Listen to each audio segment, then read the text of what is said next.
Greetings to the class of 2023 and 2024, the incoming 9th and 10th graders to St. Louis Park High School. If you're watching this video, it is the spring of 2020, and due to the school closures and due to COVID-19, we are having to change the way we typically do enrollment. So we're having you watch this video, and then I will be in contact with you once we have received all your paperwork to talk through your course request. My name is Barb Nelson. I'm the 9th grade counselor, and at this point I handle incoming 9th graders as well as the current 9th graders registering for 10th graders. When the class of 2023 gets into 10th grade, they will have Kelsey Milne as their counselor for grades 10 through 12. She is currently dealing with seniors and all that entails. So my phone number and email is listed here. Obviously at this time, if you do have questions, email is the better option. I am trying to check my voicemails regularly, but email is a much quicker mode of communication. Generally with registration, we go through this process in-house with our current 9th, 10th, and 11th graders in February. So we are just making course selections for this next school year or course request, and then that process gets put into PowerSchool and a master schedule is made. Before we get into the details about the registration and course selection process, I just want to go through a little bit of high school information for you. St. Louis Park High School operates on a 7-period day. We are based in a semester system, and we anticipate next year that every day we will have an 8:25 start due to the new start and stop times from a time study they did a couple years ago. And so 5th hour is the lunch hour that students have every day. The only time there are kind of different schedules are when we have an advisory day or possibly like a pep fest, for example, at the end of the day. But otherwise, we generally operate on a 7-period day schedule on a semester-based system. So students earn credits by semester, and the classes that students start in September will go all the way to January, and that's the end of semester 1, and then the end of January to the end of June, the end of the school year is semester 2. Those semesters are broken down into 2 quarters. Quarter 1 typically is around the end of October, and quarter 3 is around the end of March. And those grades, students are given a grade at that point, but it's just meant to be a mid-semester marking period, kind of a mid-semester checkpoint progress report, if you will. So it's not something that ever is on the official transcript, but just gives an idea about how students are doing. And that's also when we happen to typically schedule school conferences. What we do with our 9th graders and 10th graders to some degree is block them together or team them together based on course selection in English, social studies, and science. They have the same 3 teachers for those courses all year long, and those teachers meet together outside of their classroom hours during the day to meet with the support professionals and kind of check in on how things are going. With math, it's a little bit separate. Students may have different teachers first and second semester.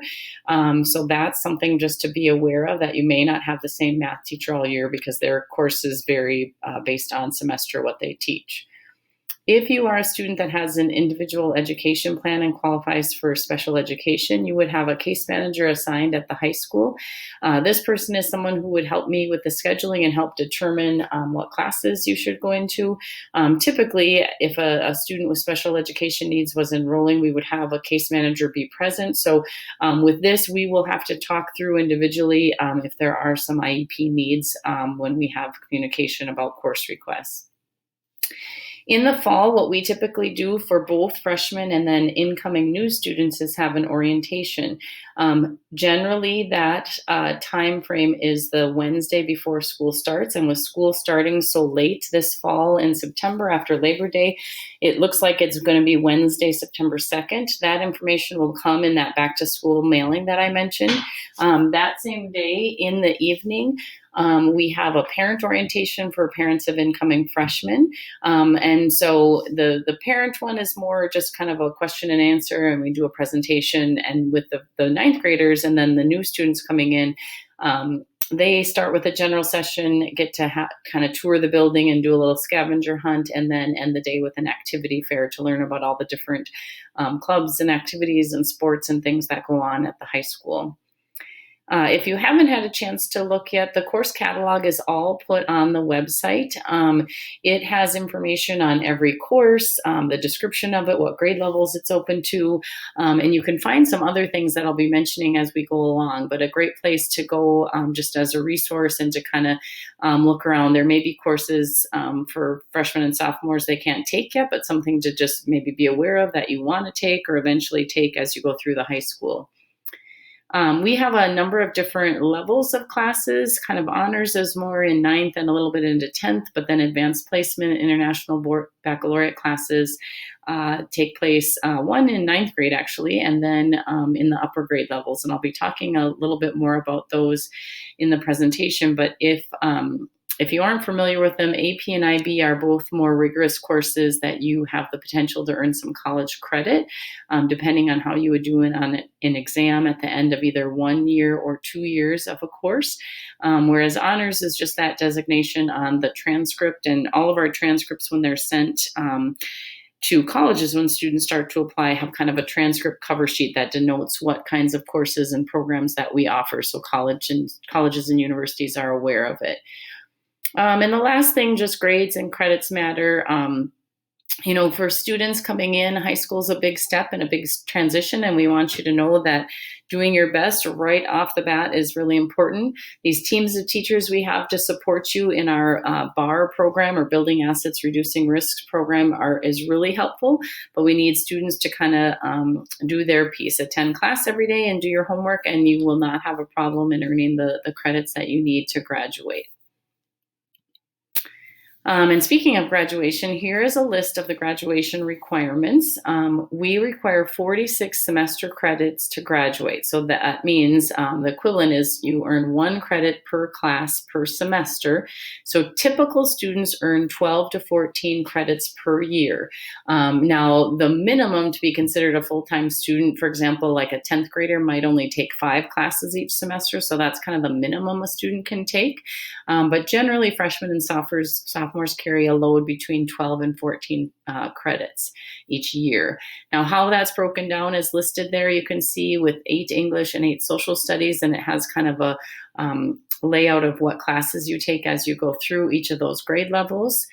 There are options for kind of like I was talking about the honors and AP as you go through each area. And in fact, you will see like this is an example of the mathematics flow chart or pathways. There's pathways in the English, social studies, science, and math areas on the website in each of the different content areas. So you can see from typically 9th graders go into geometry. If they're doing okay, they might progress to advanced algebra. If they struggle a little bit, they might do intermediate algebra and then go to advanced. Or if they're in advanced, they go to pre-calculus. Or some students have already had geometry, so maybe they're starting at advanced algebra or want to take math at that honors level. So in each of the different kind of content areas, and even in the fine arts area, there's some pathways listed there too. So that's a good resource to be aware of in the on the website. With math and science, each of the requirements there is 6 credits or 3 years. So 3 years of math through advanced algebra or the equivalent. And then in science, it's 1 year of biology, 1 year of chemistry or physics, and 1 year of an elective science. Typically that elective is the science students take in 9th grade. So they could do Science 9 for that, or there might be some other science classes, but kids would typically take Science 9, biology, chemistry, and then physics. With health, what that looks like embedded over 4 years is like this. So think of it as taking your health over the course of your 4 years here. You earn 0.25 of a credit per year to give you 1 by the time you graduate. And think of this as kind of fall, winter, spring, that you would take those, the classes. You come out of your social studies, your English, and your science for a Monday through Thursday and do the health lessons with the health teacher. You do that your first 3 years, and then your senior year, you do that twice, and then also do your CPR certification. So that's how that 1 credit in health is earned. And it is nice because it's more developmental in nature. What a freshman needs is obviously very different from what a senior needs, going off to potentially living outside of their home for the first time after they graduate. With Phi-Ed, there's 1 credit typically students take in ninth grade, 1 semester of that. And then there's some other Phi-Ed electives that are available as students get into the upper grade levels. With fine arts, there's 2 credits that's required. And for example, if a student is someone who's interested in music and they're going to do band, orchestra, or choir, if they do band as a ninth grader and then progress into that 10th, 11th, and 12th, you can see how easy it is to earn elective credits. That potentially could be 8 elective credits they get throughout their high school years just in music. Once the fine arts boxes are kind of checked, those 2 credits, the additional electives credits they're picking up just count towards those electives down below or towards the 46. But there's plenty of other classes to take if students are not interested in music. Excuse me, drawing, painting, media arts, excuse me, pottery, for example.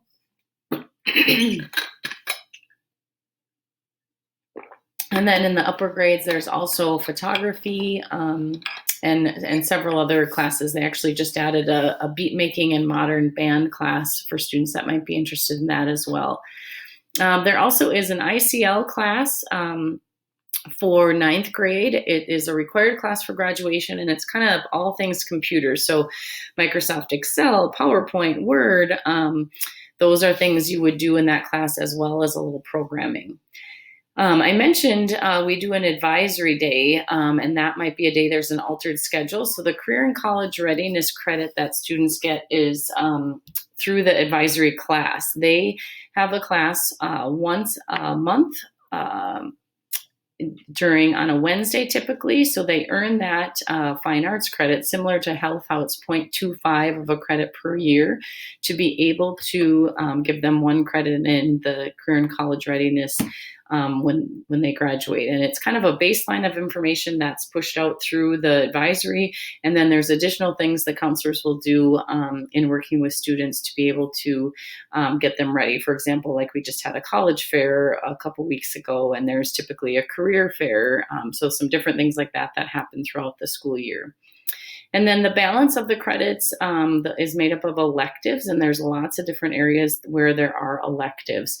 One question that we often get is world language, and technically world language is not required to graduate from St. Louis Park High School.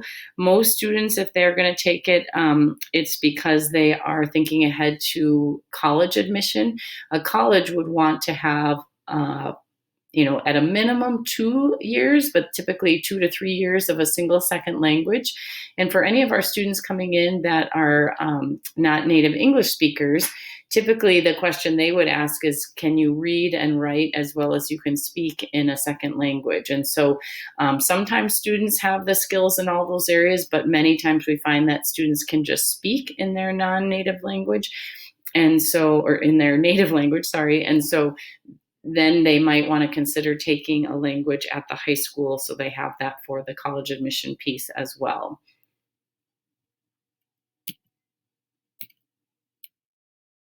So this is the website you can go to, the slpschools.org/HS registration, where you can find all those course descriptions, among a lot of other things. And this is hopefully where you went to find this video.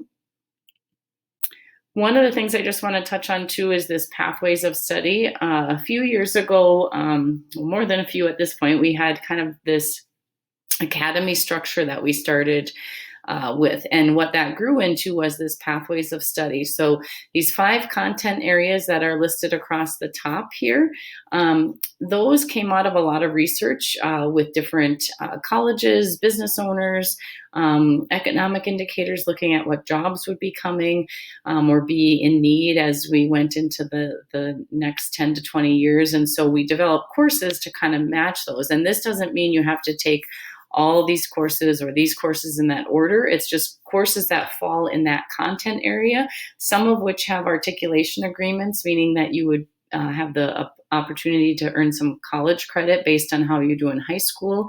If you take a course and then set foot on, say, Normandale's campus, and that's where business innovations might be aligned with. And so if you do well and then you go to their campus, you could get that credit and take it with you. There are some other classes. There's a concurrent class in a Statway math class now, for example, for seniors. So that is offered in communication with Normandale. So those students are starting a Normandale transcript while they're sitting in a class at St. Louis Park High School. These are the two registration sheets that for the incoming 9th graders, it should be a pink sheet and it's just one-sided. For the incoming 10th graders, it's typically a green sheet and has two sides. So what we will be doing with you after, again, I receive all the enrollment paperwork, I will be setting a time to either just call and have a conversation, or we can set up a Google Hangout and do a meeting that way, kind of more face-to-face, which would be nice to kind of walk through this with each one of you. I'm going to go through a couple more things that will be helpful just in learning about the registration process and will help you make some course selections. So when we have that meeting, you'll kind of know a little bit more as you go into it.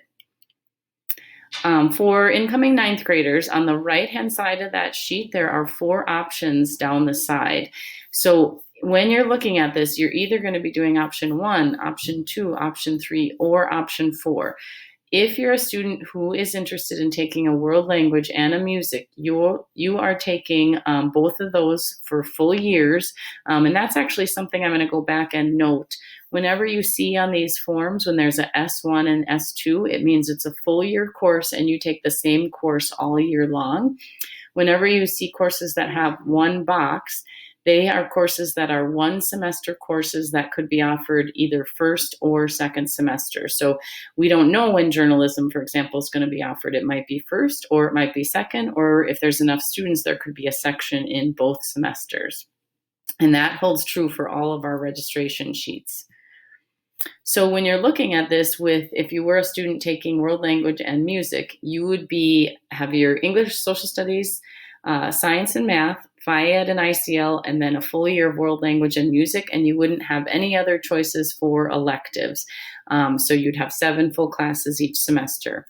In option 2, 3, and 4, you would have 1 semester of a study hall, and that's just kind of a staffing thing we've done for the last several years. So in option 2, you would be looking at world language, where you indicate what level you're interested in, mark that off. You would take 1 of these electives and have a study hall.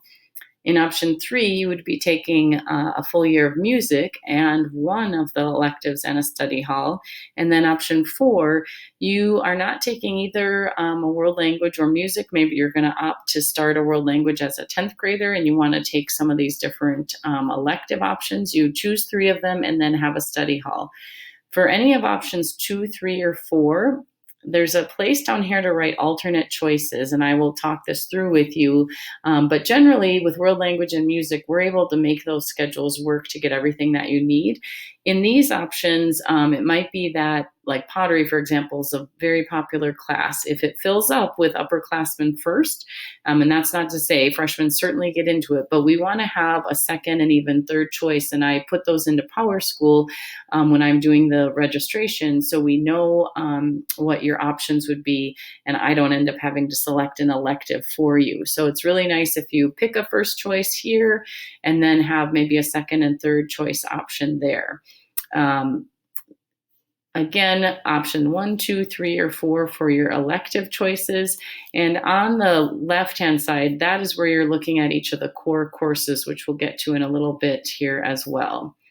With 10th graders, they have a backside, so it's not that you have to have something checked from all of these boxes.